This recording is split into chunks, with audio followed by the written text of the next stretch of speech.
This endgame style build makes full use of assassination damage and combos, making you an unstoppable assassin. Whether your objective is to clear entire enemy camps or assassinate larger targets or bosses, this build lets you get up close and personal while also being deadly from a distance due to the deadly kunai, assassination combo and rush assassinations. The ability to cover distances quickly and take down 2 or 3 enemies at a time makes this build very deadly. By laying the focus on increasing the health segment damage on nearly every piece of gear, this build even sets up the bigger foes in the game for an easy assassination. But in order to make this build for yourself, you will need to combine some necessary gear pieces that only can be acquired later on in the game.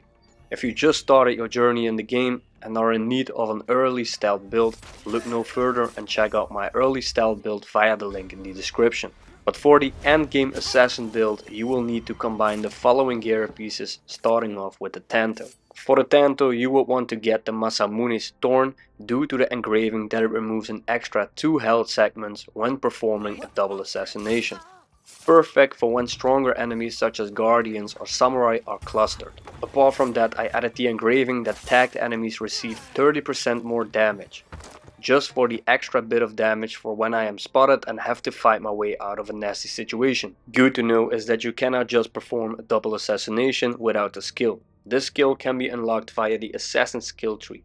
Apart from that, it can only be performed when your build includes a Tanto. To get this Tanto for yourself, just head over to this location on the map at Noshiseyama Castle in the Wakasa region. In order to open the legendary chest that holds the Tanto, you first need to eliminate all the samurai daisho in the castle. Next up we got the Kusarigama. For this specific build you will need the legendary Demon Tooth due to the +2 health segment damage when performing a rush assassination. And this rush assassination is again an unlockable assassination that can only be done with the Kusarigama, and it can be unlocked in the assassin skill tree. The rush assassination lets you hook onto and jump to an enemy from quite a distance, assassinating them in the process. And because of the extra health segments damage, it is a great way to one-shot bosses or elites. And for the second engraving on the weapon, you can choose one that suits your own taste or playing style. For me, the only reason to use the Kusarigama is for the rush assassination. The Demon Tooth can be found in a legendary chest at this exact location on the map, at the Arima Onsen in Harima.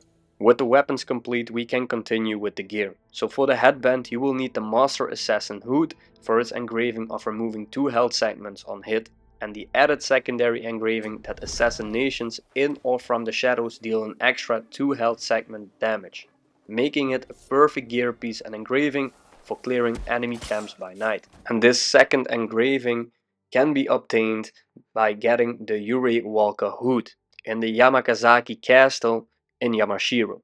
As for the armor, you will need the Master Assassin gear, completing the Master Assassin Gearset. For the engraving, that it deals an additional damage of 2 health segments with assassinations, perfect for one-shotting the bosses. And for the second engraving, I added the one that lets you automatically throw a kunai to the closest enemy after an assassination. This assassination chain lets you get up and close while also picking an additional enemy off from a distance, hitting 2 birds with 1 stone. Another great thing about the assassination chain is that it also works when eliminating a target with the hidden hand ability. And the best thing is that it can be done during active combat, again picking off 2 enemies easily at a time. And the ability can be unlocked through the Tanto skill tree. In order to get this gear set for yourself, you will need to complete the story and epilogue of the game. And in order to unlock it, you will have to hunt down the Shinbakufu and Templos and afterwards complete the Jinjuru story epilogue, therefore making this an endgame assassin build. And with the gear pieces complete and the weapons complete, at last we have the Trinket. So I added the Tatsu's Triumph Trinket for the engraving that it adds 2% of tool damage for every mastery point in the tool skill tree, really beefing up the tool's damage. And next to that I added the engraving that when performing a running assassination it deals an additional +2 health segment damage, making it a bit easier to just run up to unsuspected bosses or bigger enemies and take them out quickly. The Trinket can be found over here on the map at the Agura Peak at the legendary chest near the lookout. You have to look for it, just use your eagle senses and you will find it. And another important thing for this build is to also beef up the number of kunai that you can carry and the overall damage that the kunai deal, because the kunai is the only tool that lets you one-shot enemies quickly from a distance. The extra kunai and the extra damage can be cranked up via this tool's skill tree. Upgrading the kunai damage lets you easily take out samurais and beefier enemies with more health segments from a distance. So if you're into playing as an assassin and assassinate your bigger targets without being spotted or having to fight, this is the right build for you. So try it out for yourself. So that is it for today's video, guys.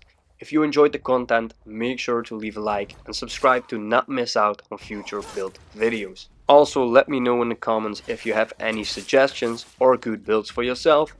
And with that being said, thanks for watching and see you guys in the next one.